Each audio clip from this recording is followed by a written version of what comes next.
I'm a 20-year-old guy, but at the time I was 17 years old. I was living a relatively quiet life in northern Montana.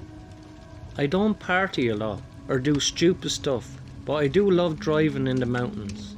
Little did I know this could have cost me my life. In August of 2020, I was enjoying some free time on my day off work. I decided to go take a drive in the mountains north of Kalispell. I drive this little shitbox Nissan Frontier straight out of the 90s with a super temperamental transmission. For background, the drive was pretty uneventful. Typical asshole drivers, big diesels, northern highway dreariness. It was a foggy, cold and rainy day, so I figured no one would be in the mountains at this time and I would be all alone up there. When I pull off the main road and up the mountainous dirt road, it felt normal, like nothing was wrong, other than my damn transmission. I'm heading up the road for about 2 hours until I hit a peak and get out to take some pictures. This is something I usually do for the memory. Nothing was truly out of the ordinary, and it was silent up there, other than the wind whistling through the trees. And the rain. I was glad that I truly felt alone until I got the feeling. You know that feeling you get in your core when someone or something is looking at you. I was just standing there, motionless, listening to any noises that might alert me to someone's presence. But there was nothing, just absolute stillness. I start slowly walking back to my truck when I hear the loud boom and a sound like you would hear in one of them old western movies. My fight or flight reflex was instantly in 6th gear, and I sprinted back to my truck, started it up, and by the grace of God or some other higher being, was able to get in to first quickly and sped off. I found a spot large enough and turned the truck around and hauled as much ass as I could. I drove down the mountain road and onto the highway. I drove completely flat out to the nearest gas station, where I stopped. I was honestly bricks at this point, because it was hunting season, and I didn't see or hear anyone else there, and there was absolutely no way I could be mistaken for an animal. I exit the driver's side to see if the truck was damaged, and lo and behold, there was a single massive bullet hole. I'm going to guess 7mm round sized hole in the side of my truck. It went in by the rear fender and came out through the tailgate.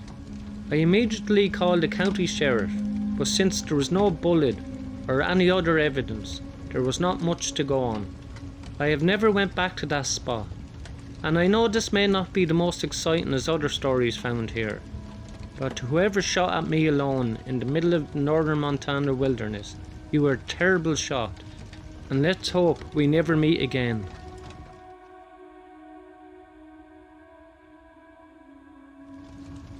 When I was 9 years old, my friends and I were playing the most epic birthday game of hide and go seek in the woods behind our neighbourhood. I found an amazing hiding spot in the backwoods and crouched down about as low as I could. I had a nice long view down the trail from both angles, so I knew there was no way for anyone to come sneaking up on me. I was hidden for a few minutes before I saw a man in a red flannel shirt come walking by up the trail. I noticed that he was stumbling back and forth. In my teenage years, I'd be able to pick this as a man that's stone cold drunk. As he was far off, his facial features were blotted out due to the distance. However, as he got closer, his face never did quite unblot. The closer he got, the more distorted and out of focus his face became, until he was pretty much standing right up next to me. I noticed that he had absolutely no facial features whatsoever. Where his face should be, it was nothing but skin now. I must have moved or made some noise, because the man stopped and looked at me. At least his face turned towards me, and he said very softly and quite sincerely, "I'm sorry, I'm not sure what happened." My next memory is to book it, but being halfway home, I was so terrified of what I had just seen that I couldn't speak of it to anyone. I packed it away and then forgot about it. until I was in my mid-20s. At that point, I remember my mom telling us the story of a friend of hers from high school who had died recently and had once lived in our old neighbourhood. When they were in high school, he tried to unalive himself by shooting himself in the head, but ended up surviving, although not without permanently disfiguring his face horrifically. After that, he became a horrible alcoholic, lived a very lonely life, and would walk through the woods to purposely not scare little kids. After getting drunk at a dive bar named Vinnie's Hotspot that happened to be on the opposite side of the woods, in which I saw that faceless man coming from, I realised only then that the man my mother was speaking of and the stranger I saw all them years ago was indeed the same. I put it in my head that this poor man was walking home from a binge of day drinking and ended up crossing paths with me in the woods, and as a means to protect myself, my brain somehow unseen his face from my memory so that I wouldn't be too horrified at that experience. My heart breaks for this man. I can only imagine what a single solitary and horrifying life he must have led, both before and after his accident. I'm not one of those people that firmly believes in the afterlife, but wherever this man is now, I hope that all of his pain has subsided and that he can just rest in peace.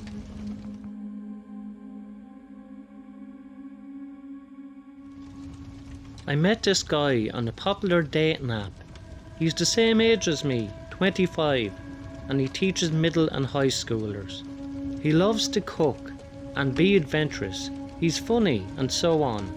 Really seems like the whole package, and at first we got along amazingly. We had a lovely first date.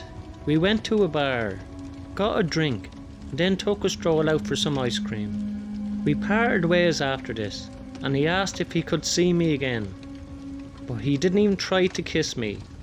Honestly, it was refreshing. I feel like people can so often rush intimacy, so I appreciated the slower pace. We went on several more great dates over the next few weeks. My favourite one was going roller skating, followed by the arcade. We then nightcapped for a beer and some pool. At this point, we're getting pretty comfortable with each other, getting a little handsy, making out a bunch, but mostly filling our days with fun activities. We really got into playing pool with each other and would end most of our dates this way. We were a little tipsy one night, curled up in the corner of my favourite bar, when he asked me if he could go back and change anything about your life. What would it be? Now, I don't know why I picked this event out of everything, but I picked this one encounter I had as a child. I was a ballet dancer, and this much older man was extremely inappropriate with us, younger dancers. I briefly told him the story, said that I wish it never happened, or at the very least that the creep would have gotten kicked out. He was sympathetic and caring to the story.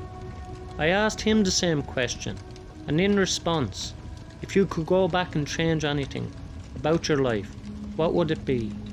He glanced down and then back up at me. He let out a deep sigh and said, well, I hooked up with a 15-year-old a few months ago. Obviously shocked, not quite sure that I heard him correctly, I asked him to explain exactly how that would happen. He told me that he met her off one of the dating websites and had, quote, no idea she was underage, but found out after they had slept together. He then continued to hang out with her, but did not do anything sexual. They were just friends. I asked him why he would be friends with this kid. He accidentally banged, and he said that he liked the attention. Not only do I absolutely not believe that he didn't know she was 15, I mean, he spends all of his days with middle school and high schoolers. But I seriously don't believe that they didn't do anything further. I liked the attention. This was an absolutely and completely repulsive and pathetic admission. Needless to say, I didn't see him any further. I'm glad that I dodged that bullet. I wanted to do something, take some sort of action, but I wasn't sure what to do. because I had no proof that this really happened, nor did I know the girl's name. So I called the SA hotline and asked them for advice on what to do. This very nice lady told me the cops be pretty useless in this situation, since I don't have any concrete information. But she did say that I can contact our state's Board of Education and they would automatically launch an investigation based around such accusations. I know that's not much, but it's seriously the best I could do, and I really hope he doesn't hurt any more of them. I'd like to thank everyone who liked, subscribed and commented on my videos. It really helps out the channel a lot. If you enjoyed these 3 stories tonight, you will enjoy the next 3 stories in the box above.